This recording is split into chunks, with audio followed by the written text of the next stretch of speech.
ಸ್ನೇಹಿತರೆ ನಮಸ್ಕಾರ, ನಾನು ರವೀಂದ್ರ ಜೋಶಿ.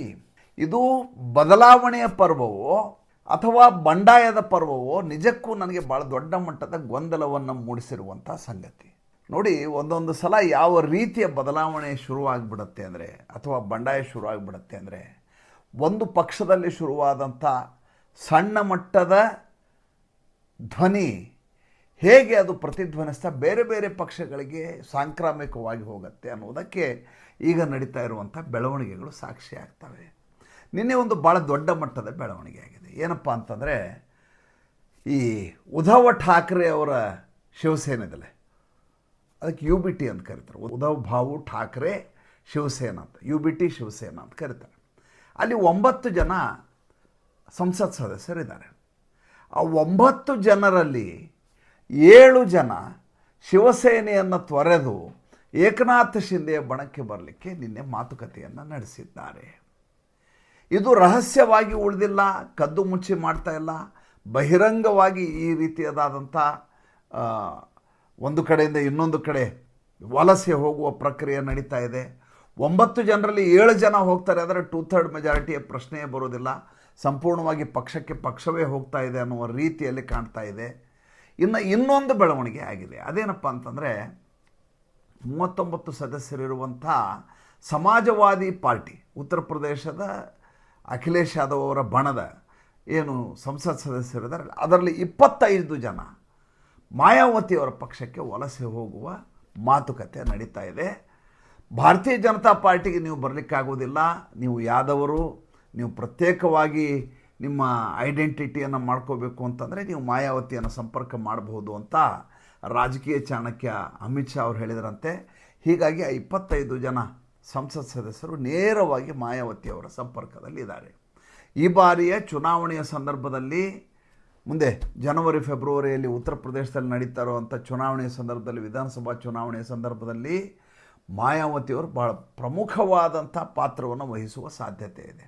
ಏಕೆಂದರೆ ಜಾಟವರ ಮತಗಳನ್ನು ನಿಷ್ಕ್ರಿಯಗೊಳಿಸುವ ಬದಲಾಗಿ ಅಥವಾ ಬೇರೆ ಪಕ್ಷಕ್ಕೆ ಅದು ವಲಸೆ ಹೋಗುವ ಬದಲಾಗಿ ತನ್ನ ಹಿಡಿತದಲ್ಲಿಯೇ ಇರಲಿ ಅನ್ನುವಂಥ ಕಾರಣಕ್ಕೋಸ್ಕರ ಮಾಯಾವತಿಯವರು ಮತ್ತೆ ಮುಖ್ಯವಾಹಿನಿಗೆ ಈ ಬಾರಿ ಬರಲಿದ್ದಾರೆ. ಭಾಳ ದೊಡ್ಡ ಮಟ್ಟದ ಈ ಬಾರಿ ಮನೋರಂಜನೆ ದೊರಕತ್ತೆ. ಉತ್ತರ ಪ್ರದೇಶದ ಚುನಾವಣೆ ತುಂಬ ರೋಚಕವಾಗಿರುತ್ತೆ. ವಾಪಸ್ ಈಗ ಪಶ್ಚಿಮ ಬಂಗಾಳಕ್ಕೆ ಬರ್ತೀನಿ, ಏಕೆಂದರೆ 3-4 ಬಹಳ ಮುಖ್ಯವಾದಂಥ ವಿದ್ಯಮಾನಗಳಿದ್ದಾವೆ. ನಿನ್ನೆ ಅತ್ಯಂತ ಗೋಗರೆಯುವ ಸ್ಥಿತಿಯಲ್ಲಿ ಮಮತಾ ಬೇಗಂ ಅವರು ಒಂದು ವಿಡಿಯೋ ಮಾಡಿ ಅಪ್ಲೋಡ್ ಮಾಡಿದ್ದಾರೆ. ಆ ರೀತಿ ಮಾತನಾಡಿದ್ದನ್ನು ಮಮತಾ ಬೇಗಂ ಅವ್ರ ಬಾಯಿಂದ ಯಾವತ್ತೂ ಕೇಳೇ ಇಲ್ಲ ನಾನು.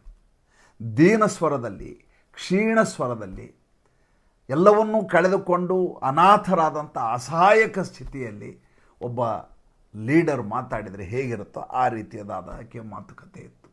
ಆಕೆ ಅಲವತ್ತುಕೊಳ್ತಾ ಇದ್ದಾರೆ, ಎಲ್ಲರನ್ನೂ ಕೂಡ ಕಿತ್ಕೊಂಡು ಹೋಗ್ತಾ ಇದ್ದಾರೆ. ಬೇಕು ಅಂತಲೇ ನನ್ನ ವಿರುದ್ಧ ಷಡ್ಯಂತ್ರ ನಡೀತಾ ಇದೆ, ನಮ್ಮವರನ್ನೆಲ್ಲ ಹೆದರಿಸಲಾಗ್ತಾ ಇದೆ, ಹೆದರಿಸಿ ಬೆದರಿಸಿ ಬ್ಲ್ಯಾಕ್ ಮೇಲ್ ಮಾಡಿ ಅವ್ರನ್ನ ಬೇರೆ ಪಕ್ಷಕ್ಕೆ, ಬೇರೆ ಗುಂಪನ್ನಾಗಿ ಮಾಡಲಾಗ್ತಾ ಇದೆ, ಅವರಿಗೆ ಬೇರೆ ಬೇರೆ ಆಮಿಷಗಳನ್ನು ಒಡ್ಡಲಾಗ್ತಾ ಇದೆ. ಈ ರೀತಿಯಾದಂಥ ಗೋಗರಿತಕ್ಕೆ ಅರ್ಥ ಇಲ್ಲ. ಯಾಕೆ ಅರ್ಥ ಇಲ್ಲ ಅಂದರೆ, ಒಂದು ವೇಳೆ ಆ ಮಾತು ನಿಜವೇ ಆಗಿದ್ದೇ ಆದರೆ ಈಕೆ ಪರವಾಗಿ ಒಂದಷ್ಟು ಜನ ಇರಲೇಬೇಕಲ್ವ. ಈಗ ಶಾಸಕರು ಈಕೆ ಪರವಾಗಿಲ್ಲ, ಭಾರತೀಯ ಜನತಾ ಪಾರ್ಟಿ ಅವರನ್ನು, ಸಂಸತ್ ಸದಸ್ಯರನ್ನು ಹೈಜಾಕ್ ಮಾಡಿದೆ ಭಾರತೀಯ ಜನತಾ ಪಾರ್ಟಿ ಅಂತ ಇಟ್ಕೊಳ್ಳೋಣ. ಆದರೆ ಕಾರ್ಯಕರ್ತರು ಈಕೆಯ ಪರವಾಗಿರಬೇಕಲ್ವಾ, ಉಳಿದ ಪದಾಧಿಕಾರಿಗಳು ಈಕೆಯ ಪರವಾಗಿರಬೇಕಲ್ವಾ, ಪಶ್ಚಿಮ ಬಂಗಾಳದಲ್ಲಿರುವಂಥ ಉಳಿದ ಜನ, ಪಕ್ಷದ ಕ್ಯಾಡರ್ ಅಂತೇನು ಹೇಳ್ತೀವಿ, ಆ ಕ್ಯಾಡರ್ ಈಕೆಯ ಪರವಾಗಿರಬೇಕಲ್ವಾ. ಈಕೆಯ ಪರವಾಗಿ ಕಲ್ಕತ್ತಾದಲ್ಲಿ ಪ್ರದರ್ಶನಗಳಾಗಬೇಕಿತ್ತಲ್ಲ, ಯಾರು ಬಂಡಾಯ ಹೋಗ್ತಾ ಇದ್ದಾರೆ ಅವ್ರ ಮೇಲೆ ದಾಳಿಯನ್ನು ಮಾಡಬೇಕಾಗಿತ್ತಲ್ಲ.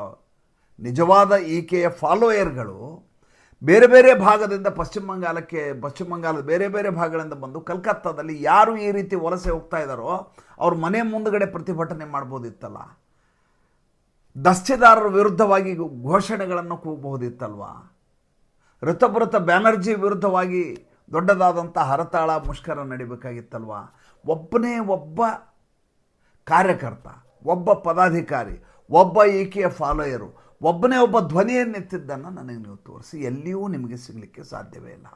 ಅಂದರೆ ಸಂಪೂರ್ಣವಾಗಿ ಈಕೆಯ ಮಮತಾ ಬೇಗಂ ಅವರ ಆಡಳಿತದ ಅವಧಿ ಮುಗಿದು ಹೋಗಿದೆ. ದಿ ಎಂಡ್ ಪರಿಸ್ಥಿತಿಯಲ್ಲಿ ಈಕೆ ಇದ್ದಾರೆ. ಹೀಗಾಗಿ ಯಾರೂ ಕೂಡ ಈಕೆಯ ಬಳಿ ಸುಳಿಯಲಿಕ್ಕೆ ಕೂಡ ಸಿದ್ಧರಿಲ್ಲ. ಅಂಥ ದೀನ ಸ್ಥಿತಿಗೆ ಈಕೆ ಬಂದಿದ್ದಾರೆ. ಇನ್ನು ನಿನ್ನೆ ರಾತ್ರಿ 12 ಗಂಟೆವರೆಗೂ ಕೂಡಿಸಿಕೊಳ್ಳಲಾಗಿತ್ತು ಅಭಿಷೇಕ್ ಬ್ಯಾನರ್ಜಿ ಅವ್ರನ್ನ ಭವಾನಿ ಭವನ್ನಲ್ಲಿದ್ದಂಥ CID ಮುಖ್ಯ ಕಚೇರಿಯಲ್ಲಿ. ತೀರಾ ರೊಚ್ಚಿಗೆದ್ದು ಬಿಡ್ತಾರೆ ಅಭಿಷೇಕ್ ಬ್ಯಾನರ್ಜಿ. ಭಾಳ ಖಚಿತವಾದ ಮಾಹಿತಿಯನ್ನು ತಮಗೆ ಹೇಳ್ತಾ ಇರೋದು ನಾನು. ಸುಮಾರು 6 ಗಂಟೆಗಳ ಕಾಲ ಕಚೇರಿಯಲ್ಲಿರ್ತಾರೆ ಅವರು. ಮೊದಲ 4 ಗಂಟೆ ಒಂದೇ ಒಂದು ಪ್ರಶ್ನೆಯನ್ನು ಅವರನ್ನು ಕೇಳೋದೇ ಇಲ್ಲ CID ಅಧಿಕಾರಿಗಳು. ಸಂಜೆ 5:35ಕ್ಕೂ ಏನು ಆಫೀಸ್ ಒಳಗಡೆ ಹೋಗ್ತಾರೆ. ರಾತ್ರಿ 8, 8:30, 9 ಗಂಟೆ ಆದರೂ ಆತನನ್ನು ಒಂದು ಹಾಲ್ನಲ್ಲಿ ಮಧ್ಯದಲ್ಲಿ ಕುರ್ಚಿ ಹಾಕಿ ಕೂರಿಸಲಾಗತ್ತೆ. ನಿರ್ಜನವಾದಂಥ ಹಾಲು, ನೀರವವಾದ ಮೌನ. ಒಬ್ಬನೇ ಒಬ್ಬ ಅಧಿಕಾರಿ ಬಂದು ಈತನನ್ನು ಮಾತನಾಡಿಸುವುದಿಲ್ಲ. 4 ಗಂಟೆಗಳ ಕಾಲ ಒಬ್ಬನೇ ಚಡಪಡಿಸ್ತಾ ಒಂದು ಹಾಲ್ನಲ್ಲಿ ಸುಮ್ಮನೆ ಕೂತಿರ್ತಾರೆ ಅಭಿಷೇಕ್ ಬ್ಯಾನರ್ಜಿ. ಯಾವ ರೀತಿಯ ಅಸಹಾಯಕ ಸ್ಥಿತಿ ಉಂಟಾಗಿರ್ಬೋದು, ಯಾವ ರೀತಿಯ ರೋಷ ಒಳಗಡೆ ಕುದೀತಾ ಇರಬಹುದು ಆಲೋಚನೆ ಮಾಡಿ. ಯಾಕೆ ಹೀಗೆ ಮಾಡಿದರು? ಪೊಲೀಸರದ್ದು ಒಂದು ಯಾವಾಗಲೂ ಒಂದು ಟ್ರೀಟ್ಮೆಂಟ್ ಇರುತ್ತೆ. ಏನು ಟ್ರೀಟ್ಮೆಂಟ್ ಅಂದರೆ, ಯಾವುದೋ ವ್ಯಕ್ತಿ ತಾನೊಬ್ಬ ಲೀಡರು, ತಾನೊಬ್ಬ ಗೂಂಡ, ತಾನೊಬ್ಬ ರೌಡಿ, ತಾನೊಬ್ಬ ಭಾಳ ಪವರ್ಫುಲ್ ವ್ಯಕ್ತಿ ಅಂತ ಯಾರು ಅನ್ಕೋತಾರೋ ಅಂಥವ್ರನ್ನ ಪೊಲೀಸರು ಮಾಡೋ ಮೊಟ್ಟ ಮೊದಲ ಕೆಲಸ ಏನಂದರೆ, ಯಾವುದೋ ಸ್ಟೇಷನ್ ಒಳಗೆ ಹೋದ್ಕೋ ಅಲ್ಲಿ ಬೆಂಚ್ ಮೇಲೆ ಕೂತು ಅಂತಾರೆ. ಸಾಹೇಬರು ಇಲ್ಲ, ಬೆಂಚ್ ಮೇಲೆ ಕೂತೀರಿ. ಆತ ಬೆಂಚ್ ಮೇಲೆ ಕೂತಿರು ಅಥವಾ ಒಂದು ಕುರ್ಚಿಯನ್ನು ಕೊಡು, ಕೂತ್ಕೊಳ್ಳಿ ಅಂತ. 5 ನಿಮಿಷ ಆಯಿತು, 10 ನಿಮಿಷ ಆಯಿತು, ಅರ್ಧ ಗಂಟೆ ಆಯಿತು, 3/4 ಗಂಟೆ ಆಯಿತು, ಯಾರೂ ನಿಮ್ಮನ್ನು ಮಾತಾಡಿಸೋದಿಲ್ಲ. ಸುತ್ತಲೂ ನಡೆಯುವ ವಿದ್ಯಮಾನಗಳು ನಡೀತಾನೇ ಇರ್ತವೆ. ಯಾವುದೋ ಬ್ಯಾರಕ್ಕಲ್ಲಿ ಒಬ್ಬನ 420 ಹಿಡ್ಕೊಂಬಂದಿರ್ತಾರೆ. ಆತನ ಚೆನ್ನಾಗಿ ಥಳಿಸಲಾಗತ್ತೆ. ಆತ ರಿಸಸ್ ಹೋಗ್ತೀನಿ ಅಂತ, ಬಿಡಬೇಡ ಅವನು ಇಲ್ಲೇ ಹುಚ್ಚಾಗಿಕೊಳ್ಳಿ ಅಂತ ಹೊಡಿತಾರೆ. ಇನ್ಯಾರೋ ಒಬ್ಬರು ಬರ್ತಾರೆ, ಅವ್ರಿಗೆ 3rd ಡಿಗ್ರಿನಲ್ಲಿ ಬಾಯಿಗೆ ಬಂದ ಹಾಗೆ ಅಶ್ಲೀಲವಾಗಿ ಬೈತಿರ್ತಾರೆ. ಸಂಪೂರ್ಣವಾದಂತಹ ನೆಗೆಟಿವ್ ವಾತಾವರಣ ಇರುತ್ತೆ. ಅಲ್ಲಿ ನಿಮ್ಮನ್ನು ಬೆಂಚ್ ಮೇಲೆ ಸುಮ್ಮನೆ ಕೂಡಿಸಲಾಗತ್ತೆ. ಅಲ್ಲಿಗೆ ಅಹಂಕಾರ ಅರ್ಧ ಪೂರ್ತಿ ಕೆಳಗಡೆ ಇಳಿದು ಹೋಗುತ್ತೆ. ಅಷ್ಟೊತ್ತಿಗೆ ಸಾಹೇಬರು ಬರ್ತಾರೆ, ನಿಮ್ಮನ್ನು ಒಳಗೆ ಕರೆಯೋದೇ ಇಲ್ಲ. ಉಳಿದ ಎಲ್ಲ ವಿದ್ಯಮಾನಗಳು ನಡೀತಾ ಇರ್ತವೆ. ನೀವು ಪರಿತಪಿಸ್ತಾ ಇರ್ತೀರಿ, ಒಳಗೆ ಹೋಗಿ ಮಾತಾಡಿಸ್ಬೇಕು. ನಾನು ಯಾರು ದೊಡ್ಡ ಮನುಷ್ಯ, ನಾನು ಎಂಥ ಕೋದಂಡರಾಮ, ನಾನು ಎಂಥ ತೀಸ್ಮಾರ್ ಖಾನು, ನಾನು ಎಂಥ ಫಾಕ್ಲೆಂಡು ಅಂತ ಹೇಳಬೇಕು ಅಂತ ಆಸೆ ಇರುತ್ತೆ. ನಿಮ್ಮನ್ನು ಯಾರು ಅಂತ ಕ್ಯಾರೆ ಮಾತಾಡಿಸೋದಿಲ್ಲ. ಅಲ್ಲಿಗೆ ಸಂಪೂರ್ಣವಾಗಿ ನಿಮ್ಮ ಅಹಂಕಾರದ ಪತನ ಆಗುತ್ತೆ. ಅದೇ ಕೆಲಸವನ್ನು ಅಭಿಷೇಕ್ ಬ್ಯಾನರ್ಜಿಗೆ CID ಅವರು ಮಾಡಿದರು. ಇದು ಟ್ರೈನಿಂಗು. CID ಅವರಿಗೆ, CBI ಅವರಿಗೆ, ಎನ್ಫೋರ್ಸ್ಮೆಂಟ್ ಡೈರೆಕ್ಟರೇಟ್ ಅಧಿಕಾರಿಗಳಿಗೆ, ಎಲ್ಲ ತನಿಖಾ ಸಂಸ್ಥೆಗಳಿಗೆ ಇರುವ ಮೊಟ್ಟ ಮೊದಲ ಟ್ರೈನಿಂಗ್ ಅಂದರೆ ಈ ರೀತಿ ಒಬ್ಬ ಮನುಷ್ಯನ ಅಹಂಕಾರವನ್ನು ಹೊಡೆದಾಕುವುದೇ ಮೊದಲ ಕೆಲಸ.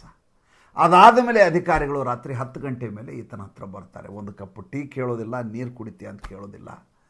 ಕೇಳ್ತಾರೆ, ನೀನು ಸಹಿ ಮಾಡಿದ್ರ ಬಗ್ಗೆ ದಾಖಲೆ ಇದೆ, ಏನು ಹೇಳ್ತೀಯ? 15 ಪ್ರಶ್ನೆಗಳನ್ನು ಎದುರಿಗಿಡ್ತಾರೆ.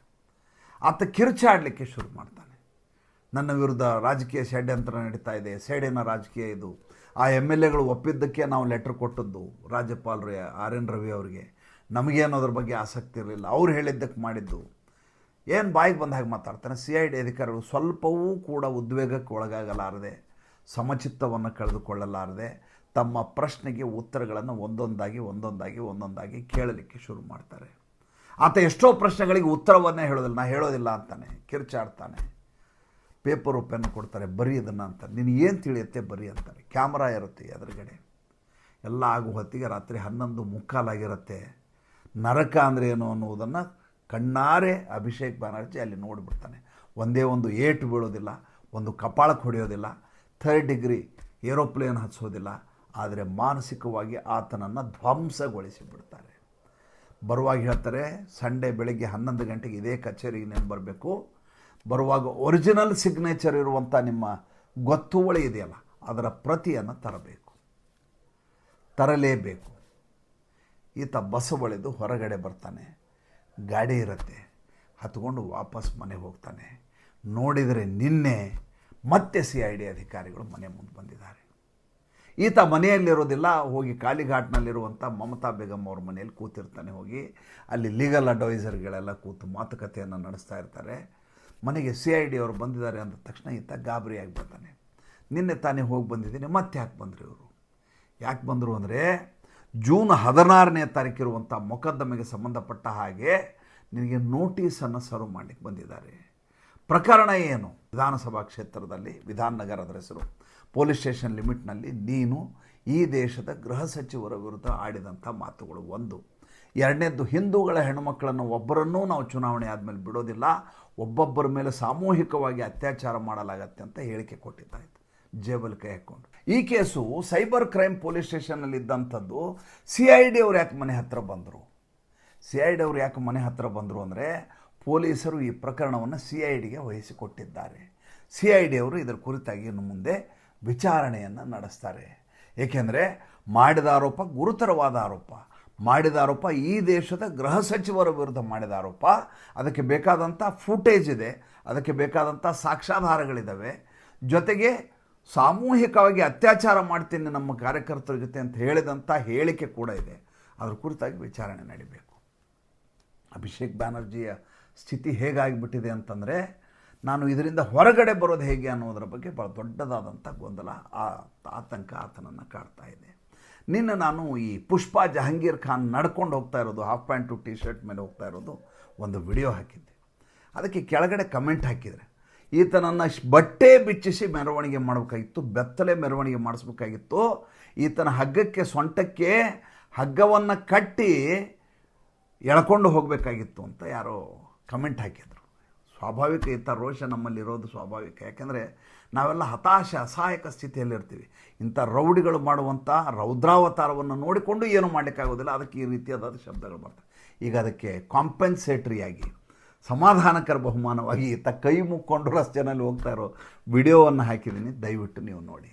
ಇನ್ನು ಮಜಾ ಸಂಗತಿಗಳು ಒಂದಷ್ಟು ನಡೆದವು. ಒಂದೇನಪ್ಪ ಅಂದರೆ, ನಿನ್ನೆ ಒಂದು ಪತ್ರಿಕಾಗೋಷ್ಠಿಯನ್ನು ಮಾಡಿದರು ಸುವೇಂದು ಅಧಿಕಾರಿ ಅವರು. ಸುವೇಂದು ಅಧಿಕಾರಿ ಅವರು ಹೇಳ್ತಾರೆ, ನಾನು ಎಲ್ಲಿ ಕೈ ಹಾಕ್ತೇನೆ ಅಲ್ಲೆಲ್ಲ ಹಗರಣಗಳಿದ್ದಾವೆ.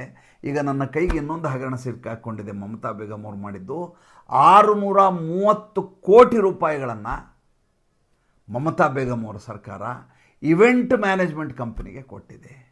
ಏನು ಇವೆಂಟ್ ಮಾಡಿದರು, ಯಾವುದಕ್ಕೆ ದುಡ್ಡು ಖರ್ಚು ಮಾಡಿದರು, ಯಾವುದಕ್ಕೂ ಲೆಕ್ಕ ಇಲ್ಲ, ಪತ್ರ ಇಲ್ಲ. ಇದರ ಕುರಿತಾಗಿ ತನಿಖೆ ನಡೆಸಲಿಕ್ಕೆ ಆದೇಶವನ್ನು ಮಾಡಿದ್ದೇನೆ, ಅದಕ್ಕಾಗಿ ಈಗ ಪತ್ರಿಕಾಗೋಷ್ಠಿ ಮಾಡಿದ್ದೆ ಅಂತ ದಾಖಲಾತಿಗಳನ್ನು ಹಿಡಿದಿದ್ದಾರೆ.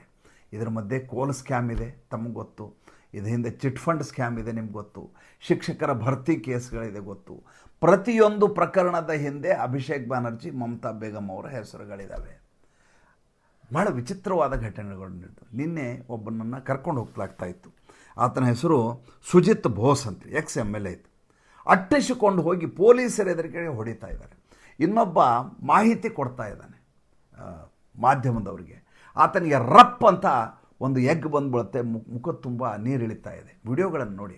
ಇನ್ನೂ ಒಂದಷ್ಟು ಜನ TMC ಕಾರ್ಯಕರ್ತರು ನಾವು ಭಾರತೀಯ ಜನತಾ ಪಾರ್ಟಿಗೆ ಸೇರ್ಪಡೆಯಾಗಲಿಕ್ಕೆ ಬಂದಿದ್ದೀವಿ ಅಂತ ಬರ್ತಾರೆ. ಆವಾಗ ಭಾರತೀಯ ಜನತಾ ಪಾರ್ಟಿ ಕಾರ್ಯಕರ್ತರ ಹತ್ರ ಯಾವ ಕಾರಣಕ್ಕೂ ನಿಮ್ಮನ್ನು ಸೇರಿಸ್ಕೊಳ್ಳಲ್ಲ ಅಂತ ಅವ್ರಿಗೆ ಹಸಿರು ಬಣ್ಣವನ್ನು ಮುಖಕ್ಕೆ ಮೆತ್ತುತ್ತಾ ಇದ್ದಾರೆ. ಇನ್ನು ಈ ಸಂತ್ರಸ್ತರ ಸಾಮಗ್ರಿಗಳನ್ನು ಯಾವ ರೀತಿ ಗೋದಾಮಿನಲ್ಲಿ ಅಡಗಿಸಿ ಇಡಲಾಗಿತ್ತು, ಹೇಗೆ ಸಿಕ್ಕಾಕ್ಕೊಂಡ್ರು ಅನ್ನೋದರ ವಿಡಿಯೋ ಇಲ್ಲಿದೆ. ಈ ರೀತಿಯಾದಂಥ ತರಹೇವಾರಿ ವಿಡಿಯೋಗಳ ಒಂದಷ್ಟು ತುಣುಕುಗಳನ್ನು ತಮಗೆ ತೋರಿಸ್ತಾ ಇವತ್ತಿನ ಸಂಚಿಕೆಯನ್ನು ಮುಗಿಸ್ತಾ ಇದ್ದೀನಿ. ಮತ್ತೆ ಹೊಸ ಸಂಚಿಕೆಯೊಂದಿಗೆ ಬರ್ತೀನಿ. ಸಂಚಿಕೆ ಹೇಗೆ ಅನ್ನಿಸ್ತು ದಯವಿಟ್ಟು ತಿಳಿಸಿ. ನಮ್ಮ ಮುಕ್ತ ಪತ್ರಿಕೋದ್ಯಮಕ್ಕೆ ಆರ್ಥಿಕವಾಗಿ ಬೆಂಗಾವಲಾಗಿ ನಮಸ್ಕಾರ.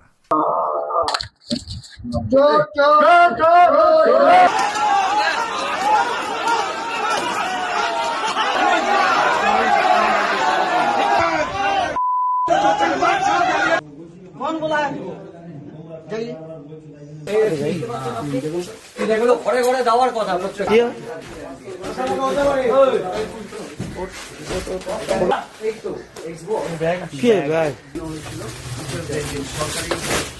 বিশ্ব বাংলা লোগো রয়েছে আর আপনারা রয়েছেন এখন 34